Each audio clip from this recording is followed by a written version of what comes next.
Melihat catatan langkah Rusia melawan sanksi pihak Barat, Putin dengan gagah berani melawan sanksi ekonomi dengan langkah ekonomi juga, yaitu pembeli gas dan minyak bumi Rusia bayar pakai rubel yang backed by gold harganya dan juga bisa menerima emas selain bayar pakai rubel. Sehubungan dengan hal tersebut, banyak pengamat ekonomi dan pengamat militer mengatakan jangan-jangan dari awal Putin itu niatnya bukan hanya menyerang Ukraina untuk jadi pelindung perbatasan buffer country atas serangan NATO, di mana NATO telah mencaplok 12 negara pecahan negara ex-Soviet dalam 15 tahun terakhir masuk menjadi member Pakta Pertahanan yang hadir untuk melawan Rusia. Namun sesungguhnya Putin memang ingin menantang dolar, menantang hegemoni satpam dunia, menantang Amerika. Putin menantang dolar. Apa yang terjadi kalau kenyataannya sejak tahun 2009 di mana dolar tertantang oleh mata uang digital Bitcoin, ternyata Putin berada di belakangnya. Kita urai perlahan analisa konspirasi ini dengan sejarah kolonialisasi dan dolarisasi. Dalam strategi Lebensraum atau living space atau mempertahankan hajat hidup sebuah wilayah, maka mengkoloni sebuah wilayah untuk diambil kekayaannya adalah hal yang biasa dilakukan oleh negara-negara kuat. Tiongkok menggunakan strategi kolonialisasi 5.0 yang menggunakan pendekatan ekonomi atau economic approach di dalam mencaplok kekayaan sebuah wilayah. Kolonialisasi 5.0 ini pakai soft power, seakan membantu, seakan wilayah yang dikoloni diambil kekayaan alamnya tersebut itu dibantu dengan membantu membangun sesuatu, padahal membangun tersebut adalah membangun pakai hutang yang belum tentu produktif karena tidak ada unsur lokal yang terbangun atau yang terpakai. Paling hanya lahannya saja yang di kemudian hari akan membelit negara koloni tersebut. Rusia di sisi seberang Amerika dan sekutu juga ekspansif, namun menggunakan strategi kolonialisasinya menggunakan model kolonialisasi 3.0, yaitu yang dicaplok dijadikan negara bagian, menjadi bagian dari konfederasi. Kalau kolonialisasi 2.0 itu seperti dulu bangsa Eropa ala Belanda, Inggris, Spanyol, Prancis di abad pertengahan.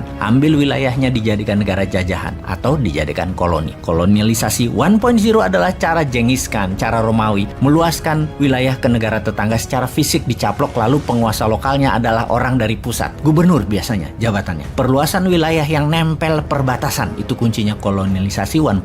Sementara kalau 3.0, wilayah tersebut bebas bernegaranya. Hanya tidak boleh melakukan dua hal, masalah moneter keuangan dan masalah militer. Uang, moneter itu sentral, militer juga sentral. Kalau polisi lokal, pajak itu lokal. Kolonialisasi 2.0 wilayahnya jauh, yang diambil hanya kekayaan alamnya, sampai miskin negara koloninya terus ditinggal. Kita kembali ke Putin menantang dolar. Terbukti sejak 10 tahun terakhir, cyber army Rusia menyerang Amerika satu hari bisa lebih dari 10.000 serangan. Salah satu serangan yang berhasil adalah email Hillary dibocorkan ke publik pas minggu tenang dalam Pilpres yang membuat Hillary kemarin kalah.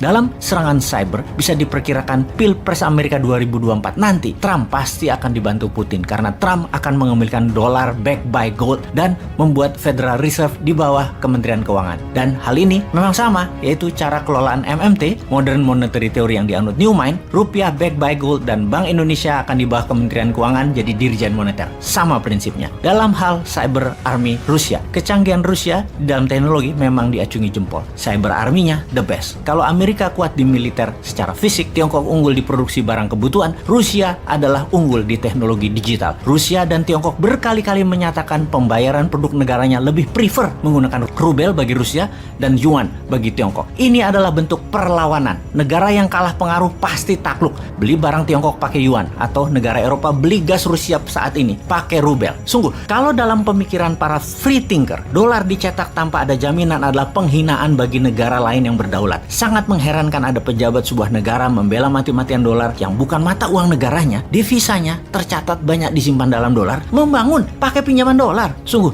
taklid buta pada dolar adalah kebodohan hakiki karena mencerminkan ketidakberanian untuk berdaulat. Kedepan Newman harus bermain lebih cantik. Hal itu semua untuk mengingatkan kita semua. Karena bener deh, dolar yang dilepas jaminan emasnya sangat tidak adil. Newman tidak suka karena Newman manusia bebas. Free thinker. Kita menelaah senjata tekan berikutnya, yaitu Bitcoin. Bitcoin yang di awalnya diterbitkan sejumlah 21 juta Bitcoin, hingga saat ini sudah beredar sekitar 18,9 juta Bitcoin yang berhasil ditambang atau yang ada di dunia. Adapun Satoshi mewakili 1/1 Bitcoin. Satoshi adalah unit terkecil dari Bitcoin cryptocurrency. Ini dinamai oleh Satoshi Nakamoto, pendiri protokol yang digunakan dalam blockchain dan cryptocurrency-nya Bitcoin. Sebentar, kita berhenti sebentar. Kita bertanya, who is Satoshi Nakamoto? Jawabannya, ternyata tidak ada manusia realnya. Ini ciptaan rekaan semata di mana untuk menjaga kerahasiaan dan jumlah Bitcoin yang beredar selalu tetap, maka kunci mother chain, blockchain-nya BTC atau Bitcoin dibuang, hilang. Jadi holy grail-nya cryptocurrency. Lalu kita teliti secara seksama, ternyata 70% transaksi awal-awal pembelian Bitcoin adalah akun-akun dari Rusia. Jangan-jangan memang mainannya Rusia. Nama Jepang-Jepangan ini hanya kamuflase. Sejarah Bitcoin sebagai alat tukar atau alat bayar, yaitu pertama kali dipakai untuk membeli 2 loyang pizza. Kurang lebih nilainya pizza tersebut adalah $8. Dibayar dengan 10.000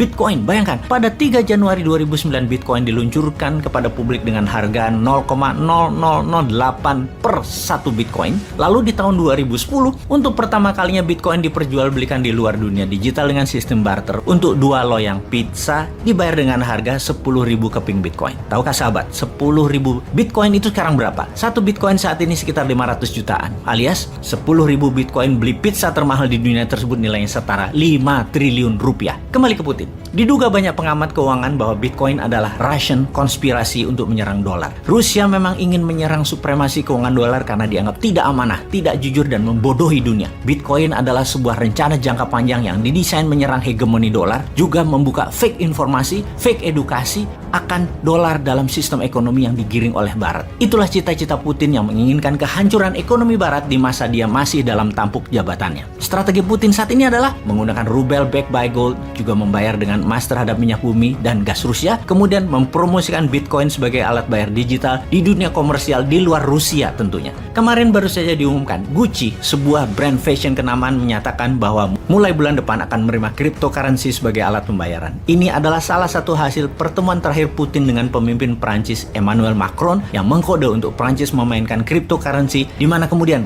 Gucci merespon, dan sebentar lagi Balenciaga, Bottega Veneta, Alexander McQueen, dan Yves Saint Laurent akan menerima kripto sebagai alat bayar. Sementara itu di Indonesia, walau belum sebagai alat tukar, rasanya sebentar lagi sih, transaksi kripto di Bursa Indonesia dalam 2 tahun ini meningkat tajam. Bahkan dalam catatan keuangan dari Bapepti, per hari transaksi di bursa kripto di Indonesia nilainya per hari 2,8 triliun rupiah. Dibanding dengan Bursa Efek Indonesia yang berdiri lebih dari 30 tahun, transaksi per hari rata-rata hanya 9 triliun rupiah. Kita bandingkan dengan New York Stock Exchange, transaksi per harinya adalah 62 billion dolar atau 100 kali transaksi di Bursa Efek Indonesia. Kemudian, jika kita membandingkan dengan transaksi Binance, bursa cryptocurrency terbesar di dunia, transaksi di Binance mendekati angka 80 billion dolar per hari, di atas New York Stock Exchange yang berdiri sudah 100 tahun sebelum Binance. Cryptocurrency mulai bertaring, apalagi ketika mulai dipakai sebagai alat bayar. Akan lebih besar lagi volume dagang kripto ini. Kalau mengingat tentang sejarah uang seperti informasi video Bosman sebelum ini, maka cryptocurrency, NFT adalah tablet dan barter